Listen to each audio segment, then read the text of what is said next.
I'm here to talk from ASBA's point of view.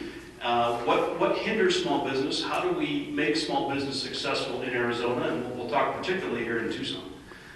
97% of the businesses in Arizona are small business classified, which is under 500 employees.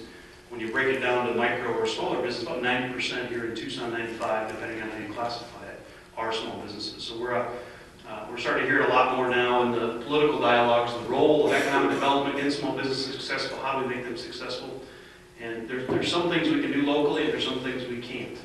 The financial systems, the healthcare issues are a little bigger than us here in Tucson, but there are things we can do at a local level that will make us more successful and make folks want to open up and grow. Slides didn't make it, so I'll try to communicate the best I can on these, but these are all stories that have appeared in the newspaper in the last 12 months, just to kind of set the table of the climate for small business in southern Arizona, and particularly Tucson. Everybody remember the Takamatsu restaurant over there at Speedway that caught fire? I drove by it in the morning, it was on fire. I saw the news crews out there, kind of a sad thing. Koga is the owner of that, and I pulled a quote out of the Arizona Daily Star from June of last summer.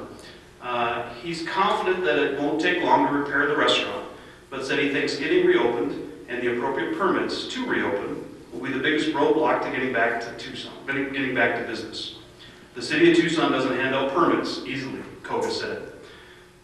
It's just a process. Hopefully the city will be kind enough to let us get going as soon as possible so we can get back to our feet. Another fire story, Aquavita over there on, I think it's Country Club and Glen. Had a smaller fire, wasn't as devastating as the other one.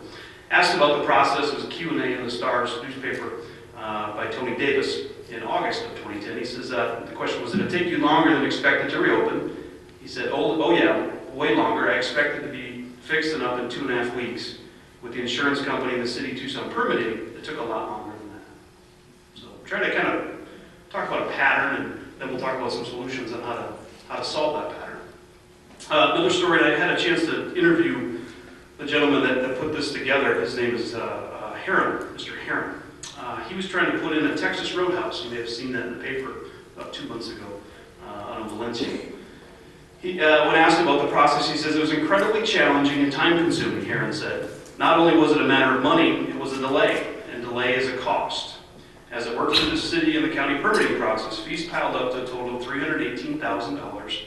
And he says because of that, Texas Roadhouse decided to cancel its lease in May.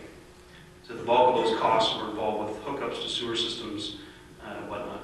But they ended up meeting with the county and streamlining their plans and ended up doing the project.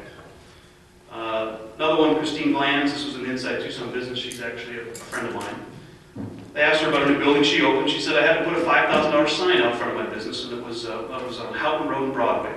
The inspector came out and rejected it because it was 3 centimeters too long.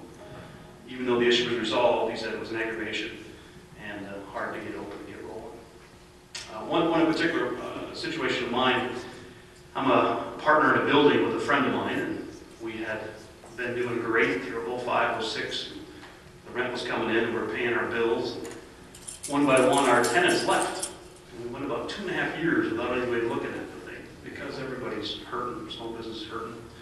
I got a call from Goodwill that they were interested in opening up in a little 1,200 square foot retail spot I had open.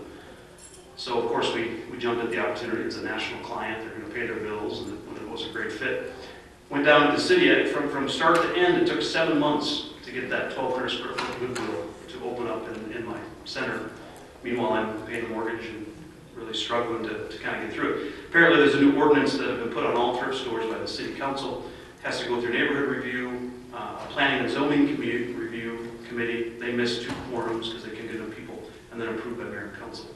Goodwill did finally go in, and we're kind of stabilized. So these are stories that are in the paper. These are stories that you would see.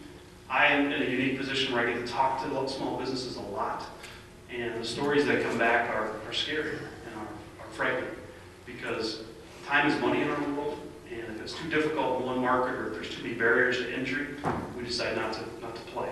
We keep our capital in our pocket and we go to a city that's different or better or easier. And the city culture around small businesses is not very good. And it's a culture of, are we important to the economy? Does the rubber meet the road? What's the culture when you're dealing with trying to get open and going through that city bureaucracy? Heard a lot of conversation about this in recent elections with Jonathan Rothschild and all the candidates, talking about making Tucson more small business friendly. And I'm here to tell you, I've served on the small business committees, I've served on the assignment committees, I've spent years in there trying to fix it. And it is very, very frustrating. So what's happening at a national level is probably out of our control in many ways.